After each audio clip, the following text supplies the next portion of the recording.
안녕하세요, 다나입니다. 여러분들 별일 없으시죠? 일본어 공부 재밌게 하고 계신가요?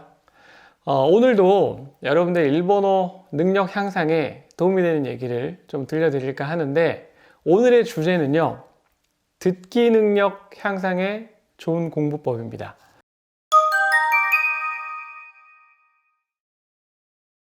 시작에 앞서서 제가 먼저 뭐 하나 좀 보여드릴게요. 이게 뭐냐면은 제가 일본에서 한창 일본어 공부할 때 일본어 능력 시험을 본 적이 있는데 1급을 봤습니다. 가장 높은 거. 그때 시험 봤던 성적표입니다. 네. 보면은 모양이 조금 뭐 요즘이랑 좀 다른데, 지금은 이제 레벨이 N5부터 해서 N1까지 총 5개잖아요. 제가 시험을 봤을 때는 N4. 네. 그땐 사실 레벨을 N5, N 뭐 이런 식으로 표현 안 하고요, 급으로 표현했습니다. 그래서 1급, 2급, 3급, 4급. 네, 가장 어려운 게 1급. 네, 숫자가 낮을수록 어려운 건 똑같습니다. 어쨌든 이제 1급을 받고 그때 결과인데, 제가 집에서 서랍 정리를 하는데 이거 모르고 버릴 뻔했습니다. 딱 보면 뭐 때도 많이 탔고 버려도 이상하지 않을 정도예요. 근데 펼쳐보니까 그때 시험 봤던 능력시험 결과더라고요. 그래서 이때 내가 이 듣기를 100점을 맞았었네. 네.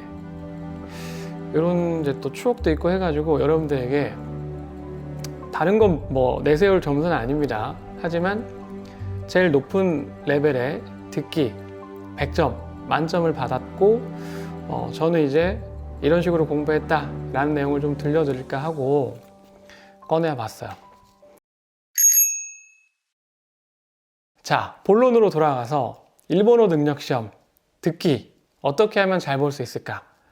결론부터 얘기하면요, 굉장히 심플합니다. 여러분들 다 알고 있는 방법이에요.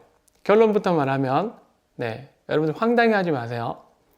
많이 들어야 돼요. 에? 당연한 얘기를 하고 있어? 이럴 수 있는데 정말이에요.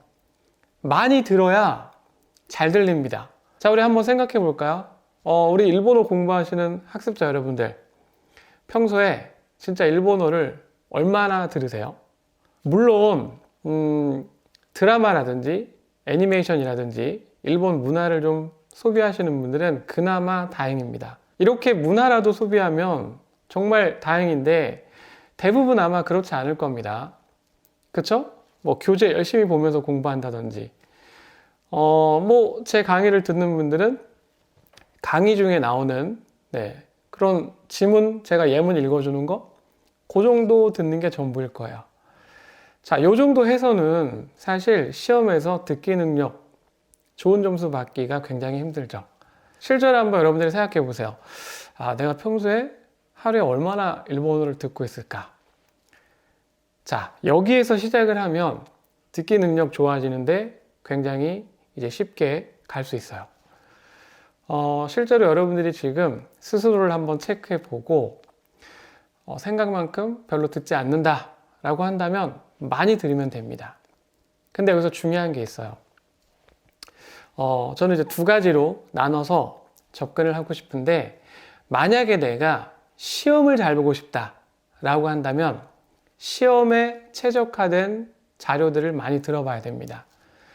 간단하게 예를 들면 능력시험 청해 샘플 자료겠죠. 그걸 많이 들어봐야 돼요.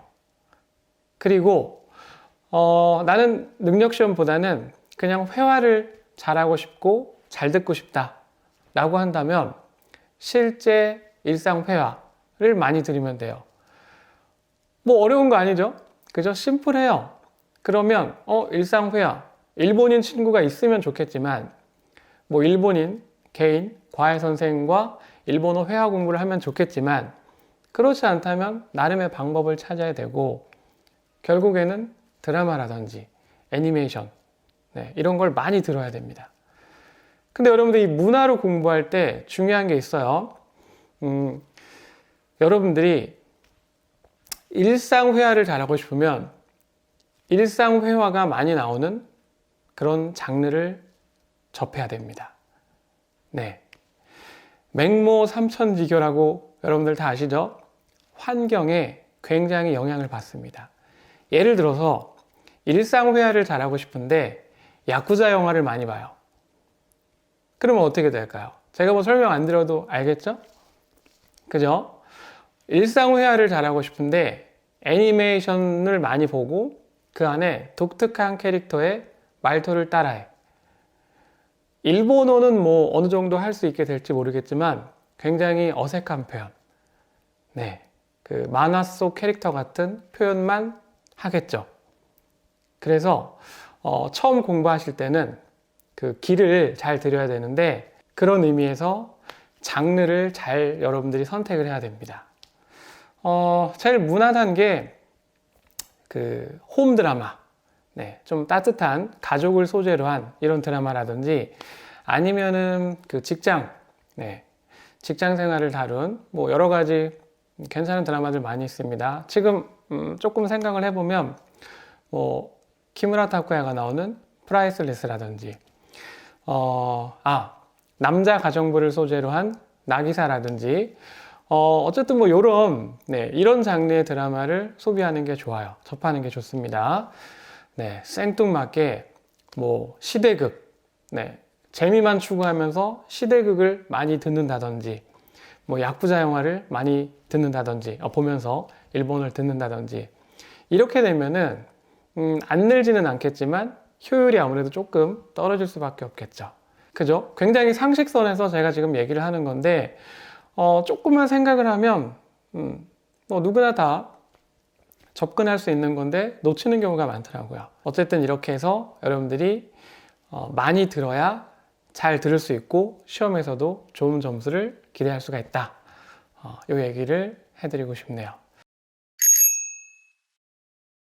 뭐 이쯤 들으면 대충 이제 감이 오고 그때부터 이제 알아서 잘 하시는 분들도 계시겠지만 좀 더 구체적으로 설명이 좀 해줬으면 좋겠다 라고 하는 분들을 위해서 조금 더 덧붙이자면 여러분들이 일본어 공부를 할 때도 가급적이면 많은 예문을 들어보면서 그렇게 공부를 하는 게 좋습니다. 가장 위험한 게 머리로만 언어 공부를 하는 분 이런 분들 사실 조금 위험해요. 실제로 해보신 분들은 아실 거예요. 보면 다 알아요. 공부 열심히 했으니까. 근데 들으려고 하면 무슨 말을 하는지 잘 못 알아듣는 경우가 많아요. 그쵸? 뭐 그러다 보니까 회화, 말하는 것도 잘 안 되죠. 그렇기 때문에 그 예문을 많이 들으면서 동시에 많이 보고 그리고 많이 듣고 발음도 많이 해보고 이거를 종합적으로 하는 게 가장 좋아요. 진도 열심히 빨리 빼봤자 결국에 이런 거 소홀히 하면 원활한 회화가 안 됩니다. 이렇게 공부하게 되면 파트별로 문법, 뭐 청해, 독해, 회화 파트별로 따로 공부하는 경우가 생길 수밖에 없어요.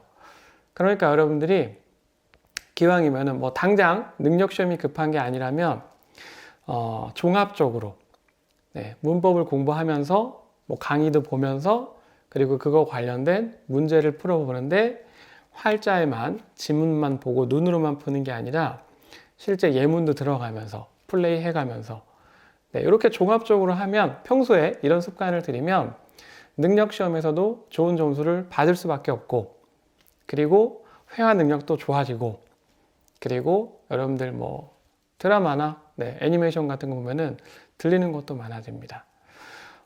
아직 그 회화에 익숙하지 않은 뭐 초중급자가 되겠죠. 이런 분들의 경우에는 내가 머리로는 알고 있는 것 그 표현이라 할지라도 다른 환경에서 이게 나한테 오면은 새롭게 들려요. 실제로 이 표현을 보고 조금만 생각을 해보면 머리로는 다 아는 거예요. 근데 똑같은 표현인데 다른 환경에서 접하게 되면 또 새로운 걸로 우리는 받아들이게 됩니다. 그래서 다양한 환경에서 똑같은 표현들을 다양한 환경에서 두루두루 많이 접해봐야 듣기를 잘 할 수 있게 됩니다. 저는 일본어를 공부할 때 이런 식으로 했고 그렇게 해서 좋은 점수를 받을 수가 있었어요. 그래서 이제 주변에서 조금 뭐 틀린 방식은 아닌데 저랑 좀 다르게 공부하는 기존의 그 방식으로 공부하는 분들보다 회화도 조금 더 잘했던 것 같고, 네, 뭐 듣기, 그래서 이제 시험 점수도 괜찮게 받았던 것 같아요.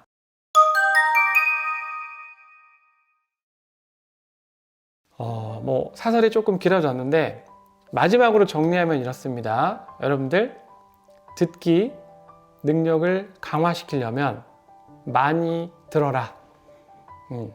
근데 듣는 데 있어서 포인트가 있습니다. 내가 당장 시험이 급하다 라고 하면은 시험 관련 청해 자료를 더 많이 접해보고, 나는 시험보다는 일상회화, 일상회화 쪽으로 더 무게를 두고 싶다. 그렇다라고 한다면 드라마나 애니메이션을 보되 포인트가 장르 선택을 잘 해서 봐라. 네, 이게 오늘 제가 들려드리고 싶은 이야기의 핵심 내용입니다. 자, 그러니까 여러분들 한번 아직 물론 뭐 다 알고 있는 내용일 거예요. 근데 아직 이런 방식으로 해보지 않은 분들 한번 올해는 네, 이렇게 한번 해보시고요. 조금이라도 변화가 있길 바랍니다. 자, 그럼 지금까지 하테나였고요. 저는 또 다음에 여러분들 또 성장할 수 있는 좋은 내용으로 또 돌아오겠습니다. 다음 시간에 뵙겠습니다.